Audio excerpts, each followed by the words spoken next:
Hi everyone, I just wanted to record this little intro to the intro just to let you know that some of the earlier parts in this video are outdated as I started working on this immediately after 13.0 fully came out. I hope you enjoy regardless. Hi everyone.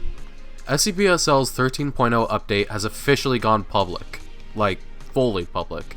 There wasn't a public beta or any warning about the release beforehand, it just kinda dropped. It honestly caught me a bit off guard, but I am happy that it's been released because now we get to play this brand new version of the game, and we also get to fully discuss some recent developments as well. With Refracted Reality being a different launch compared to the other updates, SL's community changing in my opinion for the worst, and the game itself maybe being in the best place it's ever been, it's definitely a chaotic time to be a fan of SCP-SL. So let's just sit down, grab a nice refreshing cola, and let's have a discussion about this new age for SCP Secret Laboratory.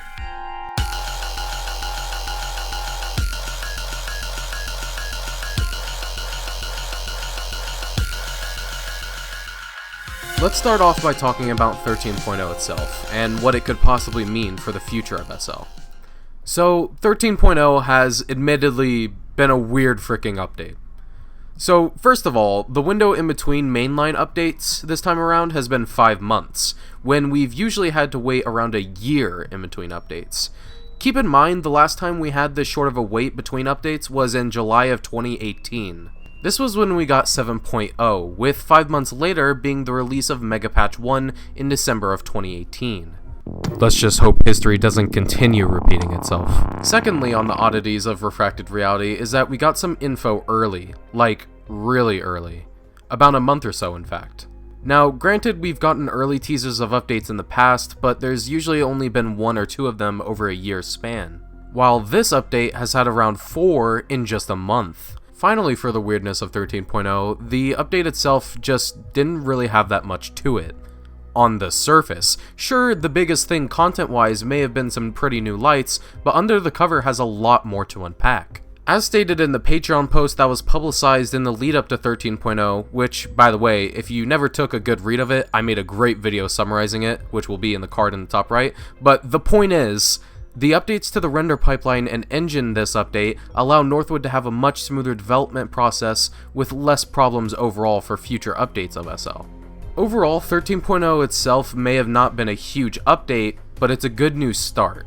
Let me explain. SCP-SL has been plagued with many issues over the years. Networking issues, outdated code, and just outdated systems in general. Now, I'm no game developer, but from what it seems like all the major background problems have been fixed, and I don't really see anything holding Northwood back for future content updates now. Even the SCPs were technically reworked back in Mimicry, meaning that there's, admittedly, a small chance we could even see a new playable SCP in the future. On top of that, with Refracted Reality releasing so soon, it means that we don't have to be stuck in a year-long limbo of waiting for updates anymore.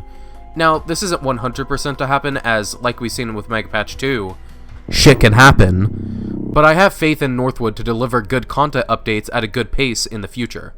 We've seen them do it before in the past with even less people, and I think they can do it again with their newfound freedom. Finally, I feel like marketing for the game has really improved for the past few updates. There's been more info given to the public sooner, more outreach to wider communities via the plushies for example, allowing partners to stream the updates sooner, and recruiting of new partners from the community, which actually leads us into our next section. God, where do I even start with this? Let me just be on the record and say that when I talk about this, I don't mean every single person who plays SCP Secret Laboratory.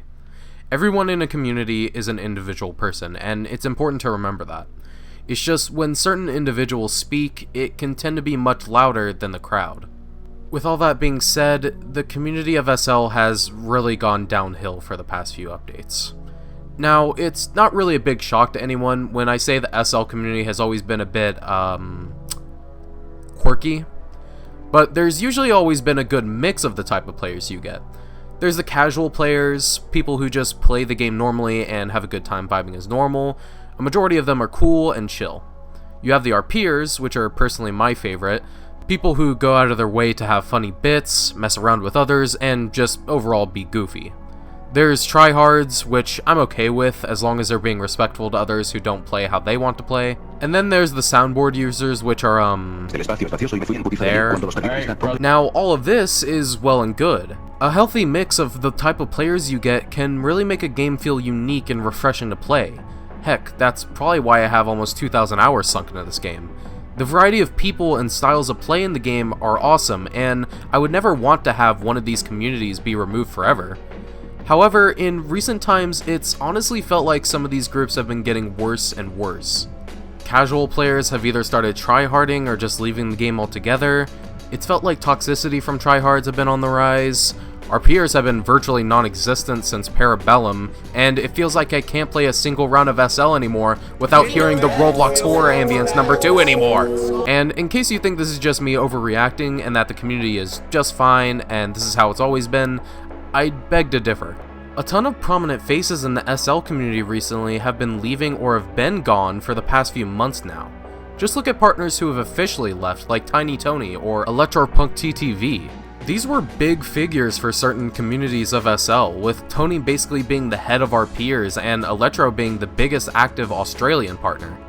Since I've known Tiny Tony for a while, I thought it'd be prudent to ask more about his decision to leave SCPSL. If you want the full audio, it'll be in the description. Take it away, Tony. Hey, what's up? It's Tony. My buddy IceyGuy asked me to give me some words, so I'm gonna give you some words. I departed Secret Lab because the community, I'm gonna be honest, it fucking sucks. Granted, I don't really go around much, but I'm gonna be honest, the Secret Labs is a little bit hit or miss. You can either have a really good time, or you're gonna have a really bad time. The community back in 2019,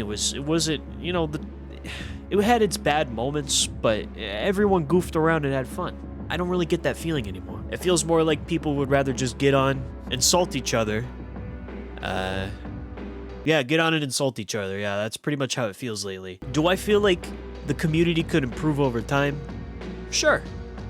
But it needs to change. The community needs to change. Thank you again, Tony, for agreeing to discuss your departure from SCPSL. Now, we should probably get back to what we were discussing. Then there's multiple partners who have just not really been active in SL anymore. I'm not going to theorize the reasons or name anyone in particular, as that'd be very rude, but the point I'm trying to get across is SCPSL's old community is dying out, with even regular players leaving due to this rising problem. Now, like I've said, the few is usually louder than the many, and maybe this is just an over-exaggeration on my part. But I've personally seen so many of my good friends stop playing this game as much, or altogether from this issue. Many of them being people I actually met through the game, and it's honestly saddening to see. Now, while this may seem like the end of SCP Secret Laboratory as we know it, and Secret Lab is over, I don't think it is. Not yet, anyway. Obviously, fixing a community is an impossible task, and trying to get everyone to play a certain way is a horrible idea. But I do have some ideas on how the problem could be made better. For starters, focusing on fixing the underlying gameplay issues like camping, stalling, and maybe even gunplay. Camping and stalling are obvious. Trying to get rid of these problems would overall make the game more enjoyable, and probably not cause as much toxicity towards others. Gunplay is a bit of a subjective pick, but since the update to it in Parabellum, the amount of tryhards have seemingly skyrocketed. Changing this generally would make a lot of people upset, however, understandably so. So maybe having just server options to have more casual gunplay similar to pre-Parabellum and an adjustable TTK could be nice. This actually segues perfectly into my second idea, more server tags. The addition to have servers be specifically set for a style of play like casual, comp, or RP could really help with the kind of people you'd like to play with. Now, sure, not everyone would follow this, but I think that's okay, because like I've said, a good mix of players is what makes the best time in Secret Lab. And overall, this change would just be nice for people to find new communities to join while being able to mainly play with people that have similar interests to themselves. Now we get to my final idea, and I know this is going to be controversial. Making the game paid. Hey, now, wait, let me explain. If anyone's played CSGO, then you may know that a while back it went free to play, letting any cheaters, toxic people, and just about anyone be able to get the game with no consequences. Sound familiar? Well, the way CSGO solved this problem was with Prime status. Basically a way for people who spent money on the game to be matched with other people who spent money, meaning that these people actually have a reason to not be a horrible person, and probably just want to have a fun and fair time in the game. I'm suggesting a similar feature for SL. Let's say with maybe a one-time payment of $5, you would get unlocked access to Prime-only servers. Public servers would obviously still be an option to Prime users and free-to-play users, but with this new feature, users who get bored of people saying horrible things, playing in horrible ways, or just being annoyed with the regular experience could hop on this Prime server where people would be, presumably, feeling the same way. This feature could even be useful if Northwood decides to add cosmetics in the future, maybe making certain skins for weapons or badges only accessible to Prime users, not being pay to win, but just being another nice way to support Northwood.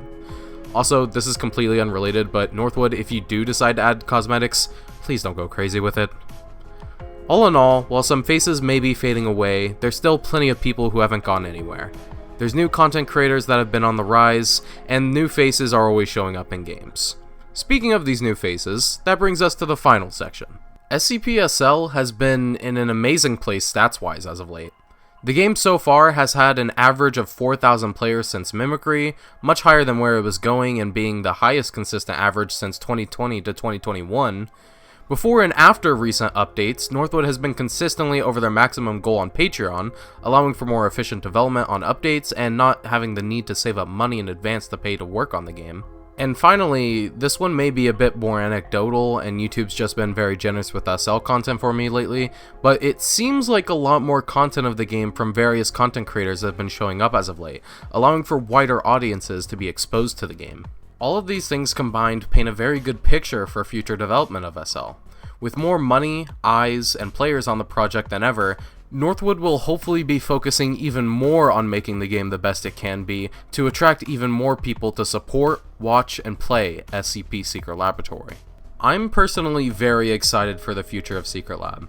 With the possibilities of what the next update could look like, the push marketing for the game has been making, and how the health of the game's development is looking, it's a good time for SCP-SL itself.